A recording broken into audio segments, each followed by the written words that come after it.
como cada semana nos visita el doctor Hugo Plata. Bienvenido, ¿cómo está? Hola, buenos días. Buenos días, feliz platicar. inicio de semana. Ajá. Otra semana más. Qué rápido se está yendo el tiempo. Y un ¿verdad? mes nuevo. Así Doctor, es. hablar de un tema importante. Yo creo que a todos los padres de familia siempre les preocupa la salud de sus niños. Definamos qué es un trastorno neurológico.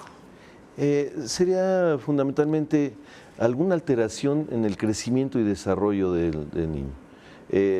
Cuando se tiene solamente, es el primer hijo, pues al padre siempre le llama la atención en qué etapas debe ir cubriendo en cuanto a su desarrollo, sobre todo psicomotor, ¿no?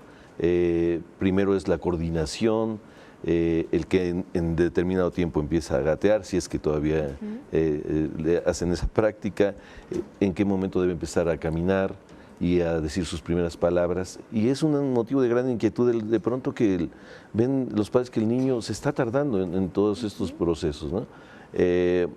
Cuando se pasa determinado tiempo, digamos después de 6 meses, que el niño no empieza a tener ya ciertas habilidades de desarrollo psicomotriz, es conveniente que se haga una valoración y ver si no existe algún trastorno neurológico que impida este crecimiento. Muchas veces sucede, sobre todo en el primer hijo, que es tanta la atención que se posa sobre el niño que le impiden que haya un crecimiento adecuado. Es decir... ¿Por la sobreprotección sí, quizás? se hace una sobreprotección y al niño no es necesario que el niño exprese grandes cosas para que se le conceda inmediatamente, ¿no? Entonces, eso puede confundir con un trastorno del desarrollo y del crecimiento del niño adecuado. Entonces, es importante valorar porque empieza la familia a opinar, ¿no? Oye, ¿qué pasó con este niño que ya tiene 8, 10 meses y todavía no hace movimientos adecuados para su edad, no gatea, no intenta empezar a pararse? Llega el año y medio y el niño todavía no camina o no expresa las primeras palabras básicas, ¿no? de su interrelación con la familia, y eso les causa mucha preocupación. Entonces, sí, tal vez es un buen momento para acudir a un especialista que haga una evaluación de sus capacidades y de su desarrollo psicomotriz y neurológico.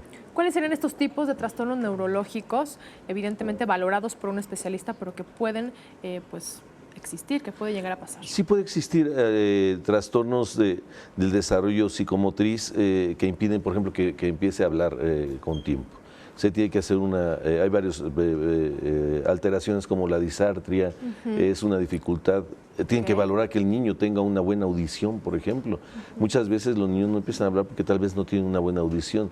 Sobre todo hay aquellos niños que tienen problemas de infecciones frecuentes de vías respiratorias en la primera etapa de su vida, puede ser que lleguen a tener afección de oído y eso impide que empiecen a intercomunicarse, a hablar, ¿no? Entonces tiene que hacerse una evaluación integral, primero con el pediatra, que es el primer contacto del paciente. La preocupación de la mamá es todavía no habla nada, no ha empezado a caminar. Entonces el pediatra tiene que hacer una evaluación pues de reflejos motores, de respuesta ante la luz, de pruebas de audición, para que vean que el niño tiene todos sus sentidos integrales, ¿no? Y de ahí partir para ver si existe, es una cuestión del desarrollo familiar por esta sobreprotección que se le da, o en realidad existe ya alguna alteración que se está desarrollando. Que es importante y considerable, ¿no? A la cual nos lleva a llevarlo a algún especialista para ser valorado. Sí, ahora, además de las etapas y los diferentes tratamientos que pueden existir hoy en día y la respuesta médica, ¿qué tan importantes son las terapias? Que son complementarias, podrían ser. No, definitivamente. Una vez que se establece si existe alguna alteración en el desarrollo psicomotor o de los sentidos, pues se tendrá que acudir a terapias especiales. Por ejemplo, si existe algún problema de oído, que eso le está impidiendo que pueda empezar a hablar, pues existen terapias específicas, logoterapia, ya hay ahorita instituciones dedicadas especialmente a este problema del habla. También desde el punto de vista psicomotriz, si existe alguna alteración, sobre todo niños que tuvieron problemas en el momento del parto, que tuvieron una baja oxigenación, puede ser que su desarrollo psicomotor no sea el adecuado. Entonces también hay grados de alteraciones en el desarrollo psicomotor, que puede ser desde algo muy leve, que se va observando con el paso de los años, hasta una parálisis cerebral infantil, ¿no?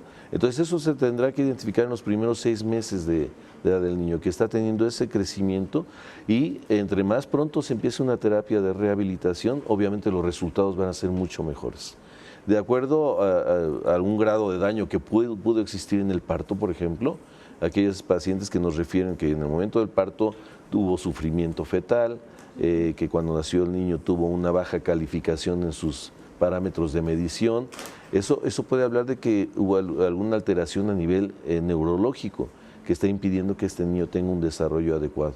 Entonces, de acuerdo a eso se tienen que diseñar diferentes terapias, tanto de tipo física como de tipo interacción de comunicación, de audición, estímulos, etcétera, que pueden ayudar a que el niño logre una mejor calidad en cuanto a su desarrollo psicomotor. Y lo importante también que los padres de familia estén enterados, ¿no? A través de la información, de lo que ya existe hoy en día, y siempre de la mano de un especialista, acudir con ellos, estar al tanto, estar al pendiente de la salud neurológica de los niños. Sí, claro. Yo pienso que la respuesta muy temprana, no dejar que también se confundan y que el niño, bueno, dale tiempo, o sea, ya tiene 2 años, casi 3 años y todavía no habla. No, pues vamos a darle todavía oportunidades, todos en la familia empezamos a hablar ya muy tarde. No, cuando sucede esto y está pasando año y medio, el niño no establece las primeras comunicaciones, digámoslo así, yo creo que hay que acudir con un especialista, ¿no? Que valore si efectivamente es una cuestión de la interacción familiar o existe alguna alteración neurológica que está provocando que el niño no pueda establecer esa comunicación. Gracias por la recomendación, doctor Hugo Plata. Así es. Como siempre, estaremos pegados de la mano del especialista. Al final, él nos valorará y nos dará la información adecuada.